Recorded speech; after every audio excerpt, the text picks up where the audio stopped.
Assalamualaikum warahmatullahi wabarakatuh. Salam sejahtera untuk kita semua. Halo, saya Afrian Anggriana, perwakilan dari kelompok 1 batch 3 DSTI KKA Coding dan Kecerdasan Buatan UPI tahun 2025. Kelompok 1.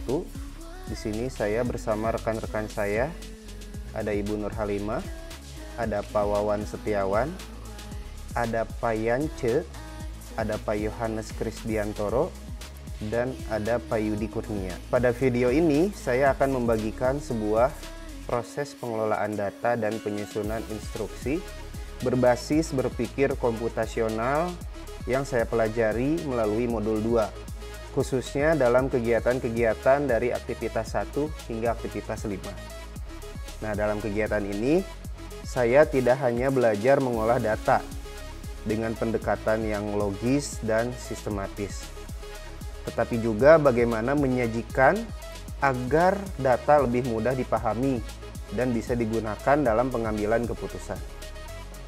Semua proses direkam dan dikemas dalam bentuk video ini menggunakan media perekaman OBS sebagai alat tangkap layar, dan untuk editingnya saya menggunakan film murah. Melalui video ini, saya bersama kelompok saya ingin menunjukkan bahwa literasi digital dan kemampuan menyusun instruksi dapat dikembangkan secara bertahap dan aplikatif, bahkan dengan perangkat terbatas sekalipun. Harapannya, video ini bisa menjadi inspirasi sekaligus bahan refleksi terhadap bersama untuk menerapkan pendekatan komputasional dalam kegiatan belajar mengajar kita di kelas. Jadi selamat menyaksikan. Baik teman-teman, pada aktivitas yang pertama, di sini adalah kita akan mengidentifikasi data yang diperlukan. Saya sudah memiliki sebuah contoh data, di mana pada contoh data ini terdapat sebanyak 4 aktivitas dan 1 pengembangan. Ini adalah data-datanya, mulai dari ID, tanggal, waktu keberangkatan, jarak, sampai sumber data. Pada aktivitas 1 ini, tujuannya adalah kita bisa memecahkan masalah besar menjadi bagian kecil yang lebih mudah diselesaikan. Adapun identifikasi yang diperlukan itu adalah seperti tanggal, waktu keberangkatan, jarak, waktu tempuh, jenis jalan, kondisi lalu lintas, cuaca. Sumber data yang dapat kita gunakan adalah di sini ada GPS, ya, ada survei, ada aplikasi navigasi, dan histori perjalanan. Lalu yang akan kita laksanakan adalah kita akan mencoba mengidentifikasi data-data di sini dan memecahkan data-datanya di sini itu diseragamkan sesuai dengan keperluan kita supaya kita bisa melanjutkan ke aktivitas 2. Adapun hal-hal yang kita lakukan adalah pengenalan pola dulu. Kita harus mengidentifikasi pola yang bertujuan untuk menemukan tren data yang dapat memberikan informasi berharga. Jadi ketika kita akan melakukan sorting, melakukan pengelompokan, itu sudah mudah dan tidak akan terganggu lagi. Kuncinya adalah kita harus melaksanakan pengelompokan dulu. Yang pertama itu adalah kita harus mengstandarisasi dulu. Standarisasi kekonsistenan data-data yang berada di spreadsheet ini tentunya. Lalu kita melakukan berbagai macam langkah lainnya seperti mengatasi outlier, deduplikasi, mengatasi missing values. Untuk tahap satunya adalah yang akan kita laksanakan, kita harus memilih data yang tidak kita perlukan dulu. Nantinya untuk hal ini kita akan melaksanakan pengelompokan ke dalam warna. Yang pertama adalah kita tentunya harus melaksanakan dulu filtering. Nah, di data ini kita tandai semua dulu dengan Ctrl A seluruh datanya. Lalu kita masuk ke data dan melakukan filtering. Kita bisa klik filter atau bisa menggunakan kombinasi shortcut Ctrl Shift dan F. Nah, setelah ada tanda panah ini berarti data sudah terfilter. Selanjutnya adalah kita melakukan pencocokan data yang tidak diperlukan. Data yang tidak diperlukan pada aktivitas ini adalah waktu keberangkatan. Kenapa tidak diperlukan? Karena untuk tabel sini, ya, untuk di tabel ini kita belum mencari data yang berhubungan dengan waktu keberangkatan. Lalu yang kedua adalah jenis jalan. Kita tandai kuning, itu berarti data tidak diperlukan. Nah, seperti ini. Lalu selanjutnya adalah kita akan memberikan tanda warna pink. Apa ini? Peach lah ya, atau pink. Di sini adalah kita akan beri keterangan tidak berpengaruh pada hasil juga. Nah, yang tidak berpengaruh pada hasil itu adalah menurut kelompok kami itu adalah sumber data. Ya, karena ini kita belum masuk ke penelaahan yang lebih detail. Selanjutnya saya beri warna abu.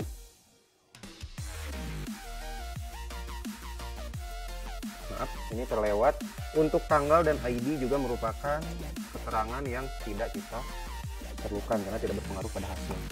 Yang terakhir adalah variabel yang saling mempengaruhi. Ini kita beri warna abu atau default, ini sudah abu. Ada jarak, waktu tempuh, kondisi lalu lintas, dan cuaca. Karena ini adalah variabel yang saling mempengaruhi.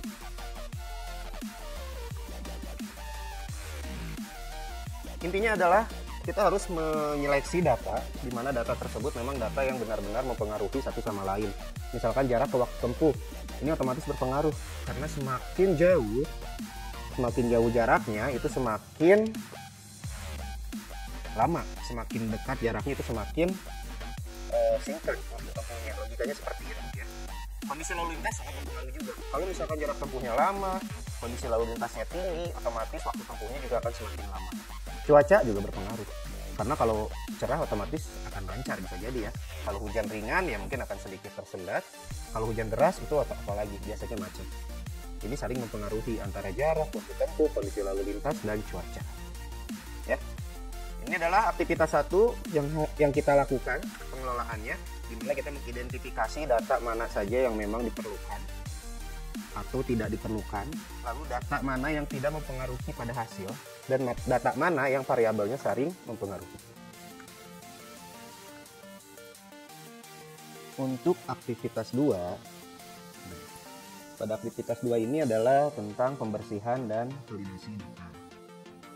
Tujuan dari aktivitas ini, kita bisa belajar mengelompokkan data dan pembersihan data.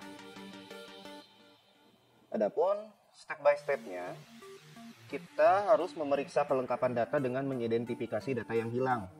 Validasi data untuk memastikan semua variabel tercatat dengan benar. Selanjutnya, kita harus melakukan deteksi dan penanganan outlier dengan cara mengidentifikasi nilai yang tidak masuk akal. Contoh, waktu tempuh terlalu cepat atau terlalu lambat. Pemeriksaan kesalahan.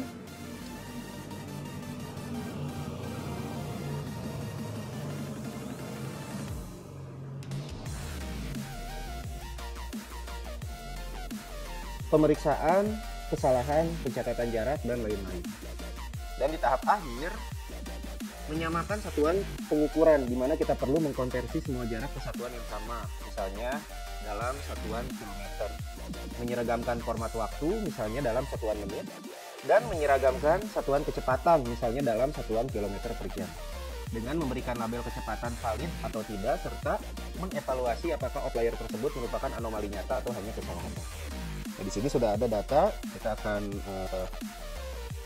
coba rapikan dulu datanya. Lalu yang pertama kita lakukan adalah kita akan melaksanakan buka filter dulu. Seperti biasa ya, kita akan buka filter dulu, tandai dulu datanya dengan Ctrl A, lalu masuk ke data dan filter. Selanjutnya kita akan melaksanakan sort jarak dari yang paling dekat ke yang paling jauh, smallest to largest. Nah, ini sudah seperti ini. Selanjutnya kita akan melaksanakan yang namanya, ini sudah ya penyeragamannya, waktunya sudah diseragamkan, dimana ini adalah formatnya jam dan menit, jaraknya juga ini kilometer, waktu tempuhnya ini adalah menit ya. Lalu data yang lainnya, di sini ada tabel kecepatan kilometer per jam, ada kecepatan valid dan outlier. Di sini keterangannya kita baca juga, di mana kecepatan kilometer per jam itu adalah hitung jarak per waktu. Berarti jarak ini per waktu tempuh. Ya. Adapun untuk perhitungannya adalah rumusnya, kita buka formula ya. Jarak itu ada di D2. Itu dibagi. Nah, ini jangan langsung diklik waktu tempuh ya. Karena waktu tempuhnya itu kan harus kita buka formula lagi. Dengan buka formulanya adalah E2, berarti ini waktu tempuh per 60, dalam artian 60 itu adalah 60 menit atau 1 menit. Setelah itu kita enter, akan didapat hasil seperti ini. Lalu kita klik 2 kali di sudut kanan supaya langsung instan ke bawah. Nah, ini datanya masih seperti ini, kita harus standarisasi datanya supaya semuanya seragam dengan format number saja langsung, dimana semuanya langsung 2 angka di belakang. Nah, selanjutnya untuk kecepatan ini kita harus punya data outlier dulu. Kebetulan di sini saya bersama kelompok saya melakukan riset outlier untuk mendapatkan kecepatan valid sesuai dengan standar outlier yang kita laksanakan menggunakan rumus. Kita harus punya outlier 1 dan outlier 2 dulu. Oke. Lalu apa yang akan kita gunakan rumusnya dalam pencarian outlier 1 dan 3 ini? Bukan 2 ini, 3. Kita melaksanakan formula quartile, di mana di sini saya akan memasukkan quartile ya, quartile.inc.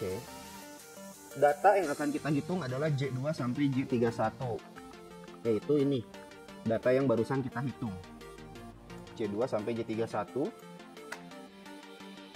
Statementnya 1 quartile-nya. Setelah itu kita enter, akan didapatkan hasil 20,6. Kita ini sesuaikan lagi number biar tidak bingung. Untuk yang bawah kita cukup copy paste dan satunya ini diganti menjadi 3. Enter, maka akan didapatkan hasil 46,91. Oke. Kita sudah dapat outlier 1 dan 3-nya. Selanjutnya kita akan menghitung kecepatan valid berdasarkan rumus. Formula yang akan kita pakai itu adalah formula if n. Lalu targetnya adalah J2 yang akan kita hitung. Nah, ini adalah kecepatan yang kita hitung tadi. Lebih besar dari sama dengan. Nah, kita tunjuk outlier 5 dan outlier 6-nya. Ini kita kunci step 4. Oke, step 4, koma J2 kurang dari sama dengan outlier 3. Kunci lagi F4. Lalu kita tutup formulanya dengan statement iya else tidak. Enter. Nah, ini otomatis langsung kecepatannya terdeteksi tidak valid. Ini berdasarkan rumus yang kita dapat tadi dari outlier 1 dan outlier 2. Ini selanjutnya kita tinggal klik 2 kali, maka hasil akan otomatis keluar ada tidak, ada iya, tidak, iya, dan sebagainya. Satu lagi adalah menghitung outlier. Ini kita akan melaksanakan hasil datanya berdasarkan atau kecepatan valid. Sebetulnya cara cepatnya kita tinggal copy saja, geser ke pinggir ini ya. Pinggir, kita pastikan lagi rumusnya if n K2 lebih besar sama dengan outlier 1, K2 kurang dari sama dengan outlier 6 itu ya else tidak. Udah sesuai ini rumusnya.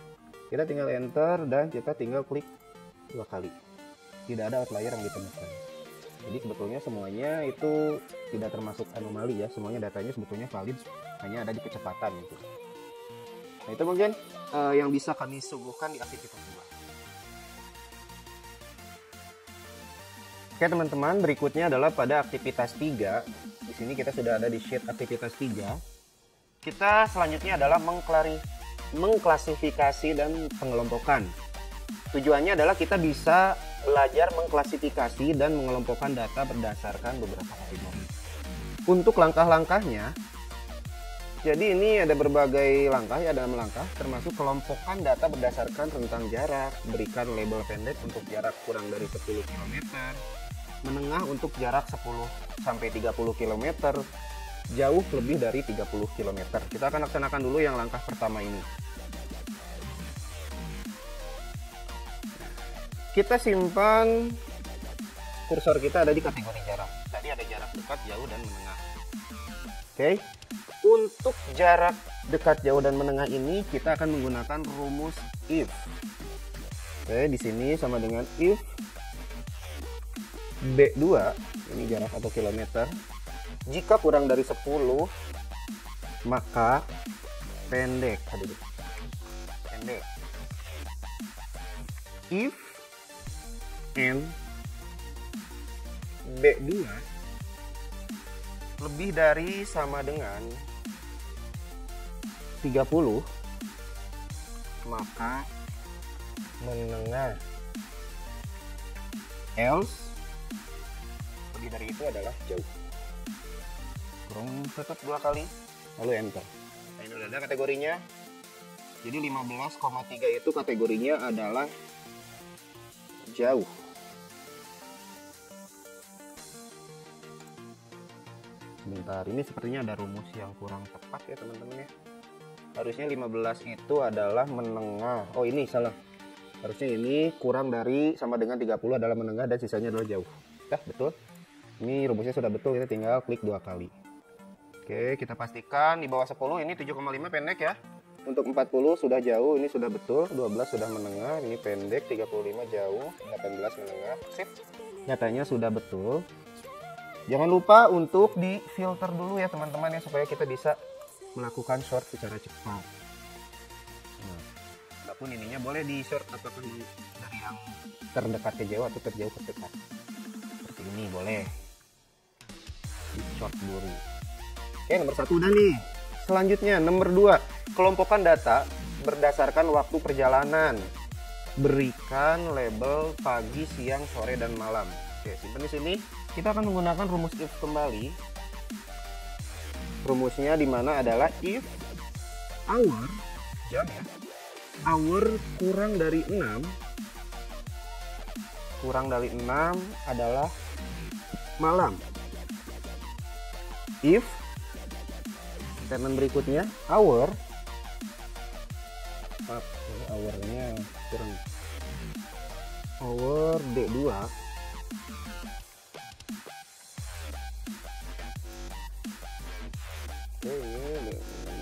malam. If hour D2 lagi kurang dari jam 12 itu adalah pagi. Dan if hour B2 lagi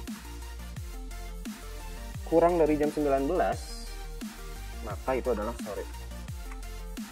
Sisanya adalah malam lagi.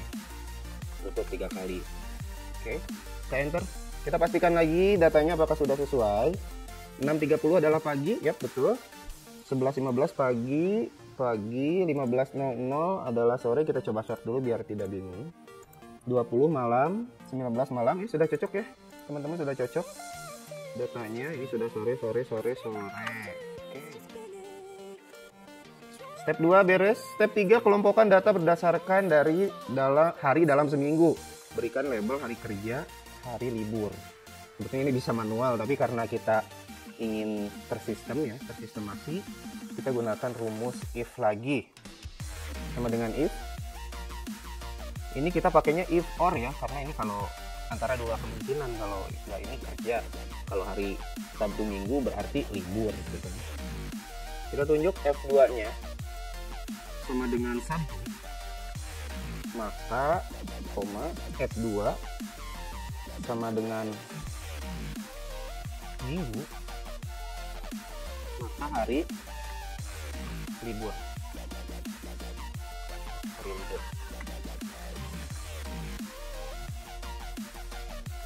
Else berarti selain hari Sabtu dan Minggu itu adalah hari kerja. Oke, kurung tutup, enter. Kita lihat hari Jumat adalah hari kerja, apakah betul? Rabu, Sabtu ini hari libur, sudah betul ya. Minggu hari libur, Minggu hari libur. Berdasarkan lalu lintasnya, ini ada label tinggi, rendah, ini sudah ya. Jenis jalannya ini ada tol, jalan raya dan sebagainya. Kondisi lalu lintasnya ini ada rendah, sedang, tinggi gitu kan.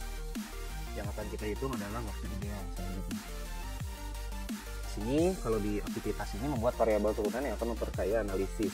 Di antaranya adalah kecepatan rata-rata, kepadatan lalu lintas, indeks hambatan. Nah, soalnya di sini kan ada tabel ya, dimana di sini meminta waktu ideal dalam menit dan indeks hambatan. Lalu apa yang akan kita hitung dari sini? Menurut analisa kita harus menghitung jarak. Jaraknya itu dibagi dengan kecepatan. Nah, ini kecepatannya kita ubah dulu teman-teman, karena ini datanya masih acak-acakan dulu.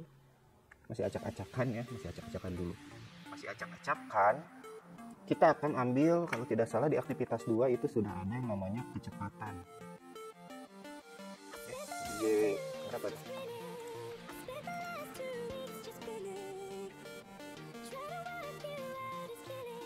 Ya, ini betul. Kita ambil data dari kecepatan di sini. Berarti kita kembali lagi ke sini. Ini memang ini harus disesuaikan. Kita ID perjalanannya di sort lagi. Nah, ini kita butuh ID-nya. Supaya apa? Supaya datanya tidak tertukar ya teman-teman ya. Kita lihat di sini tanggal ID 1 itu tanggal 10 bulan 3. Kecepatannya itu adalah waktu tempuhnya 42 di kita samanya gitu. Nah, udah sama ya. Sama, berarti kita masukkan rumus. Nah, kita hitung kecepatan dulu di sini. Oh, udah ya ternyata ya. Ini berarti kita tinggal rubah ke nama. Sudah. Selanjutnya kita hitung sama dengan jarak dibagi dalam kurung kecepatan dibagi 60 menit. Setelah itu enter. Nah, akan didapat hasil 42. 42 menit idealnya sebetulnya. Kita cocokkan dulu ke bawah. Jadi menurut data dan perhitungan kita, waktu ideal misalkan di sini jarak 15,3 km dengan waktu keberangkatan 7.15 di pagi hari kerja, jalan raya dengan kondisi lalu lintas tinggi, itu waktu tempuh idealnya adalah 42 menit. Ini cocok ya dengan waktu tempuh di sini.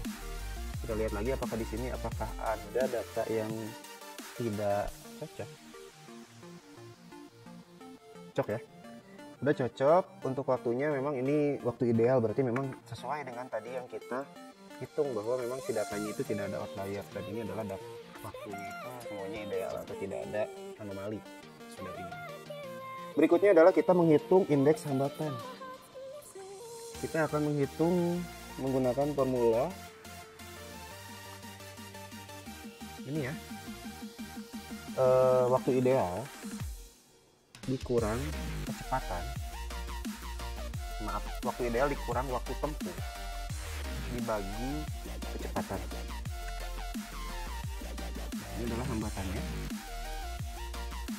Didapatkan sebetulnya ini selisih ya, selisih antara waktu ideal dengan waktu tempuhnya ada selisih. Ini selisih 3 detik, 1 sekian detik dan seterusnya. Ini data yang kita dapat Ibu Bapak pada aktivitas 3. Ini datanya sudah selesai di aktivitas 3. Oke teman-teman, berikutnya adalah aktivitas 4. Jadi aktivitas 4 ini menekankan tentang abstraksi data. Tujuannya adalah kita belajar tentang abstraksi data. Nah, di sini kita lihat dulu spreadsheet-nya. Nah, ini udah berbagai macam spreadsheet ya, sudah di by kategori. Ada 4.1 waktu tempuh rata-rata per kilometer. Nah, ini waktu tempuh rata-rata per kilometer, ini kita sebetulnya tinggal merata-ratakan. Seperti yang kita tahu, rumus rata-rata adalah average. Oke, apa sih yang akan kita rata-ratakan? Nah, karena ini average-nya adalah kondisi, berarti average-nya itu kita pakai average if s yang ini nih. Ya, kita akan mencari arti dari sebuah statement nantinya. Karena yang akan kita cari adalah rata-rata dari waktu tempuh jarak pendek dengan jalan kota yang kondisi lalinya rendah itu berapa kilometer per menit ya. Lalu jarak pendek dengan jalan kota yang sedang itu berapa. Adapun ini yang tol dan sebagainya, kita akan hitung itu. Kita akan cari di aktivitas 3. Aktivitas 3. Nah, ini ya, kolomnya berdasarkan yang di sebelah sini. Kita akan hitung di yang kolom L dulu waktu ideal, dan kita lakukan penguncian. Aktivitas 3 range C. Range C itu adalah kategori jarak, dan aktivitas 3H itu adalah jenis jalan, dan aktivitas ya itu adalah kondisi lalu lintas, dan C3 nya ini kondisi lalu lintasnya disamakan ya, dibagi 60. Jadi setelah kita ini set rumusnya, kita ya, kita akan mendapat hasil yang ini.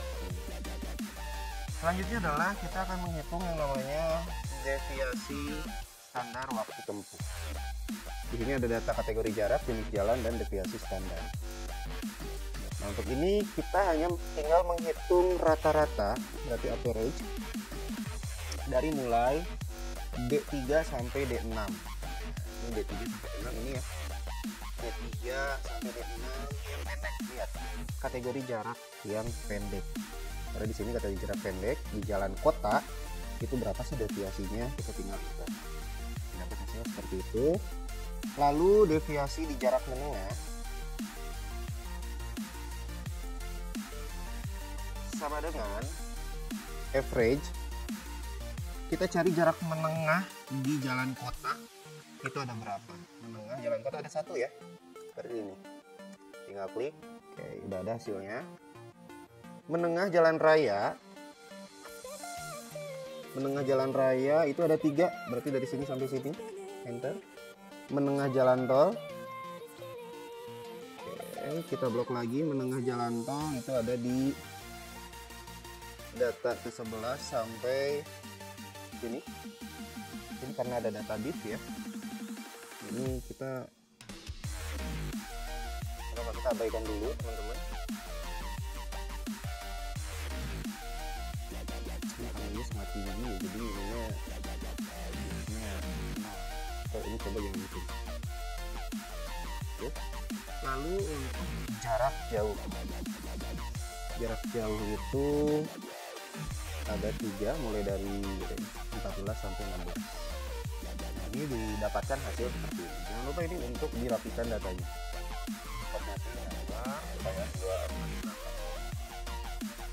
Berikutnya adalah kecepatan rata-rata per kategori jalan. Kita akan menghitung rata-rata per kategori jalan. Jalan apa saja? Di sini ada jalan kota, jalan raya, dan jalan tol. Apa yang akan kita tulis rumusnya? Kita akan menggunakan rumus average if lagi. Ini berdasarkan data yang kita punya di sebelah. Ya, ini adalah aktivitas, tadi aktivitas 3. Kita akan masukkan data yang H ya. Lalu range-nya itu adalah L3. L3 itu ini ya, jalan kota. Lalu kita tulis lagi aktivitasnya. Kita kopas aja biar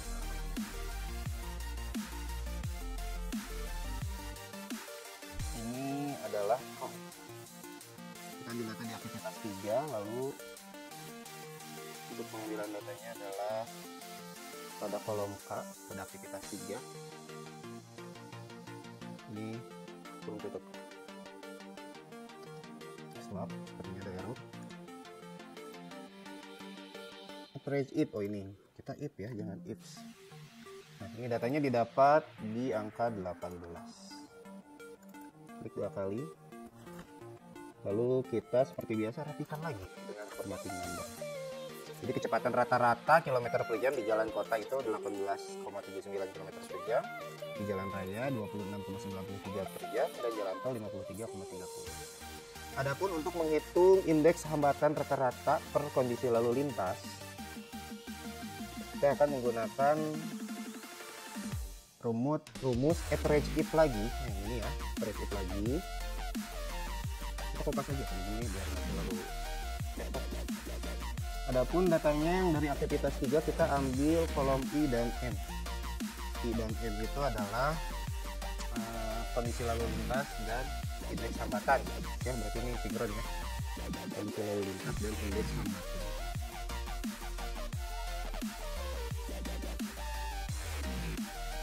Diganti. Lalu kolom P3 itu adalah kolom yang ini ya, kolom kondisi lalu lintas. Nah, ini harus ada ininya, kita aja P3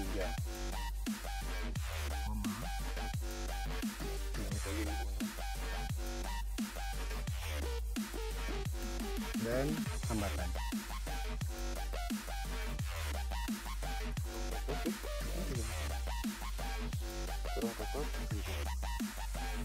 Ini akan didapatkan hasil seperti ini ya. Jadi ini adalah hambatan-hambatan yang didapat ya. Ini sudah semua teman-teman untuk pengolahan datanya. Kita lihat lagi ke modul. Kita sudah mendapatkan waktu tempuh, kita sudah mendapatkan standar deviasi, mendapatkan kecepatan rata-rata dan indeks hambatan rata-rata ya. Berarti untuk contoh data di sini, untuk tabel data di sini kita sudah melaksanakan semuanya. Demikian teman-teman video tentang pengolahan data. Jadi intinya di sini adalah kita melaksanakan sebuah pekerjaan mengelola data dalam kehidupan sehari-hari. Kita sudah mencoba mengeksplorasi bagaimana data hadir di sekitar kita dan cara-cara sederhana untuk mengorganisir serta memanfaatkannya. Adapun pemecahan masalahnya, kita melakukan pendekatan algoritma dalam mengidentifikasi dan menyelesaikan masalah sehari-hari. Contohnya tadi kita sudah melakukan perhitungan menggunakan berbagai formula, sudah menggunakan otomatisasi. Ya, kita bisa lebih mudah dalam penyelesaian masalah. Lalu penyusunan instruksinya kita akan belajar bagaimana merangkai langkah-langkah instruksi yang dimaksud. Sama tadi kita dibimbing oleh langkah-langkah pada aktivitas dari mulai aktivitas 1 sampai 4 sinkron dengan aktivitas step by step-nya dan Excel spreadsheet. Oke, baik teman-teman, sekian mungkin video dari kelompok 1 KKA DSTI UPI SMP Kota Bandung, kelompok 1 batch 3. Atas kekurangannya kami mohon maaf. Semoga ilmu yang kita sampaikan ini bisa bermanfaat bagi semuanya. Kita tutup. Wassalamualaikum warahmatullahi wabarakatuh.